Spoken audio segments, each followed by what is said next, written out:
Before a record is corroborated, a manipulative structure depends on one condition holding. Isolation. One voice, one account.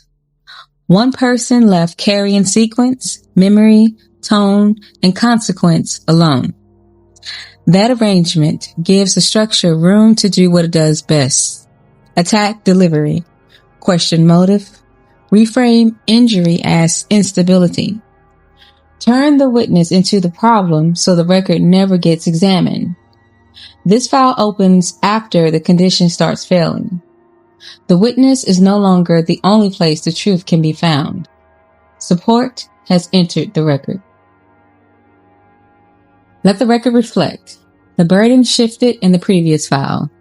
The strain moved. The demand to answer moved.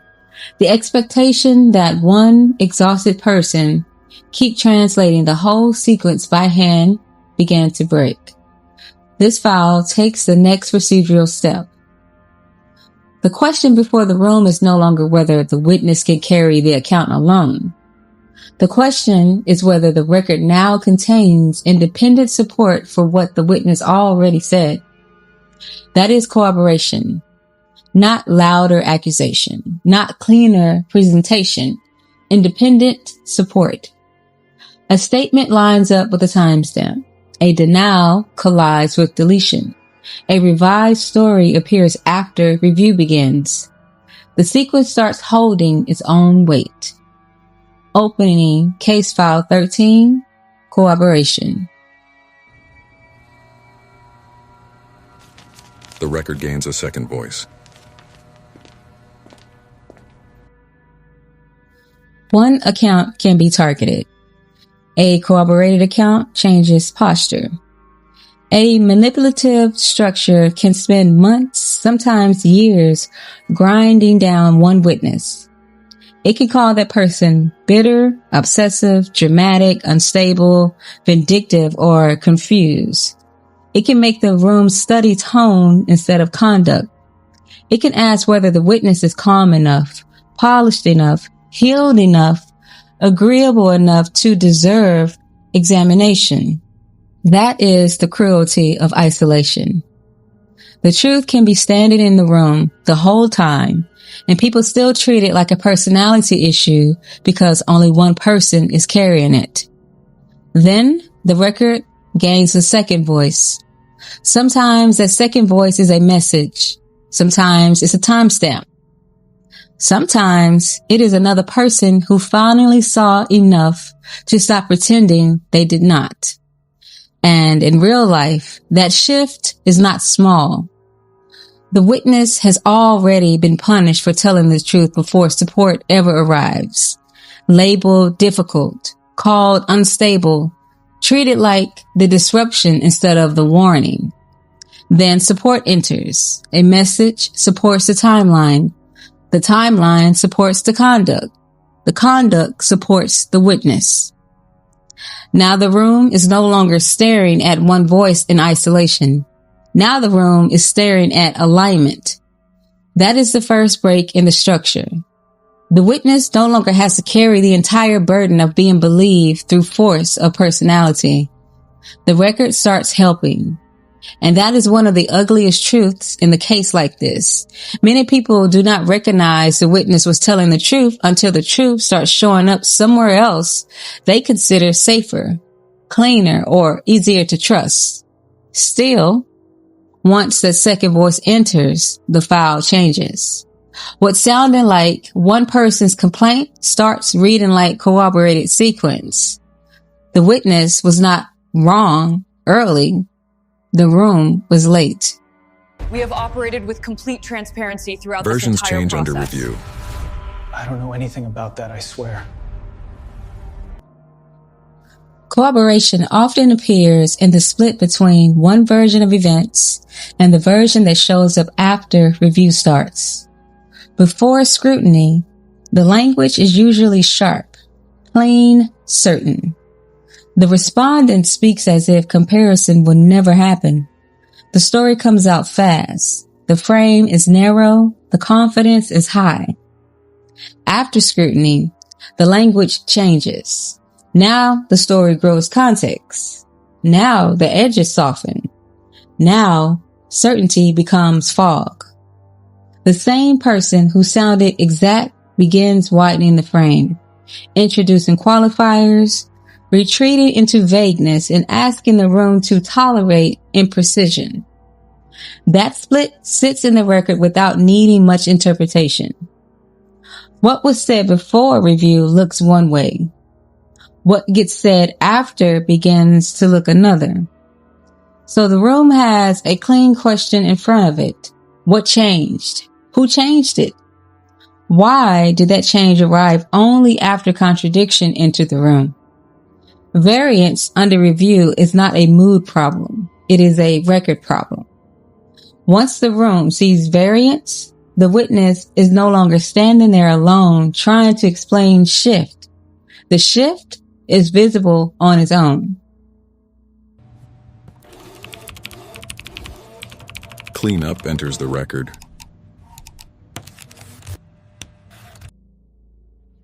This is where the file gets sharper. People see cleanup and assume it weakens the event. Not always. Sometimes the cleanup is the confirmation. An apology arrives after receipts. A softer tone appears after contradiction. A plea for a nuance enters only after the plain version of events is no longer easy to maintain. Not remorse, not resolution. Remedial conduct. What gets deleted enters the file. What gets revised enters the file. What suddenly becomes misunderstood after proof appears enters the file. The original event tells the room what happened. The cleanup tells the room what could not remain in circulation without adjustment. Cleanup is not separate from the conduct. It is the conduct entering correction mode. The wording shifts. The profile lowers. The sequence still gives it away. Now the question is no longer whether the respondent tried to calm the room. The question is why the room needed calming only after the record became reviewable. What happened enters evidence. What happened after enters evidence too. The story was handled.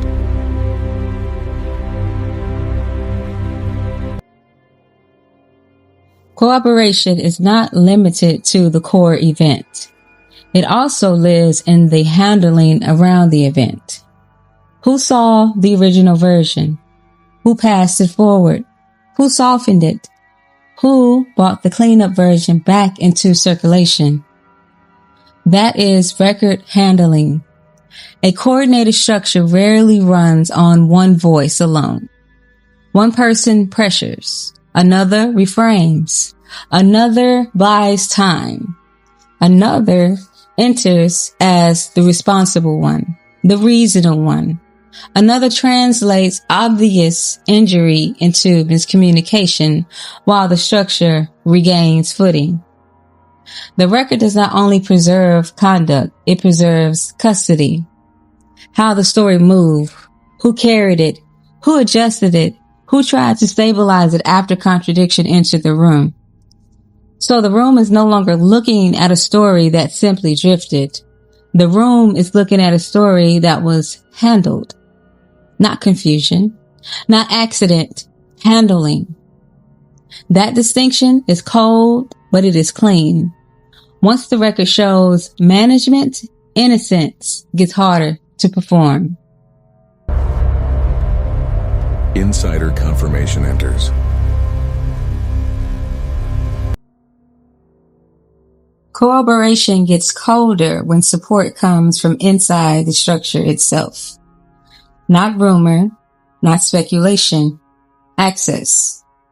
This is the person who stood close enough to the harm to hear the private version before the public version was adjusted. The person who knew what was said behind closed doors, what was denied in front of other people, and what changed once review started. That is insider confirmation. It does not always arrive through conscience. A lot of time it arrives through fallout. The insider may speak because the witness was right all along and the insider finally sees it. They may speak because they got lied to too. They may speak because they helped carry a version of events that later turned on them. They may speak because the same person who harmed the witness eventually harmed them too. That is part of the reality the file has to name. The witness is often called bitter, dramatic, or unstable until the abuser reaches the next person in line. Then suddenly the truth becomes easier for the room to hear. That is not justice in its purest form. It is spillover. It is delayed recognition. It is the truth getting believed only after it becomes expensive to someone else. So the insider does not have to come forward with clean motives to become useful to the record. They may be angry. They may be embarrassed. They may be retaliating. They may be trying to expose the very person they once helped protect. Even then, the evidentiary value remains, not because the insider is noble, because the structure has started breaking from the inside. Now, the witness no longer has to keep reopening the wound just to prove it existed. Someone from inside the structure is confirming what the witness was carrying alone the whole time. That is vindication in one of its coldest forms. The witness does not have to chase belief anymore. The record starts producing it through collapse, contradiction, and inside exposure. The witness was never the only one who knew. They were the only one willing to stand in the truth before it became costly for everyone else. Retaliation is confirmation. Corroboration does not always arrive as support. It can also arrive as backlash.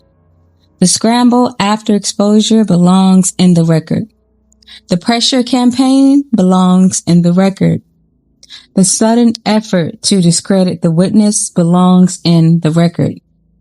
So does the insider's retaliation after learning they were lied to, used, or sacrificed by the same person they once helped protect. The structure does not only harm the original witness, often it harms the people who helped stabilize the lie. Once that happens, loyalty breaks, silence breaks. The story starts leaking from inside the walls that were supposed to contain it. This is retaliatory conduct, not only from the respondent, in some cases from the insider too. The room needs to understand that clearly. People do not always come forward because they became morally brave overnight.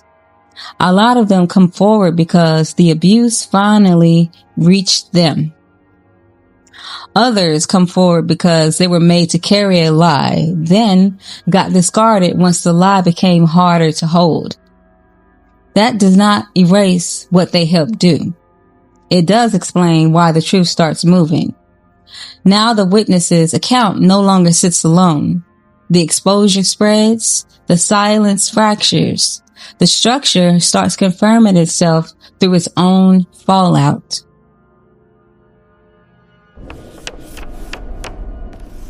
Pattern as evidence.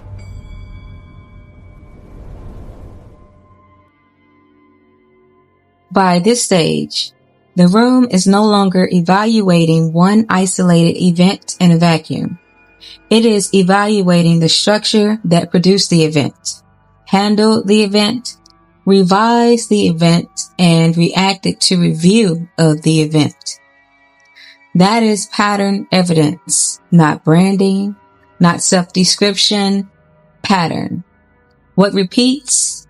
What shifts only after scrutiny? Who gets protected?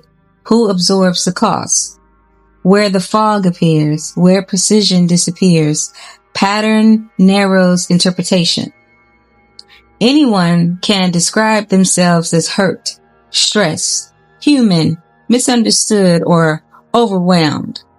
The record is not limited to self-description.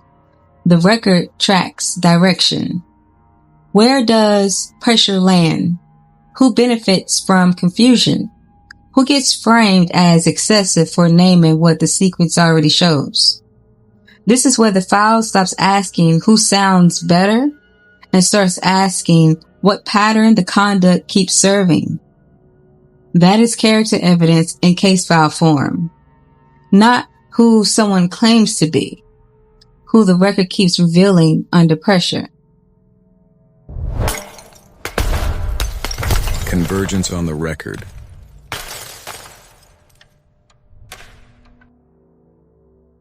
Convergence is the point where separate strands stop reading like coincidence and start reading like support.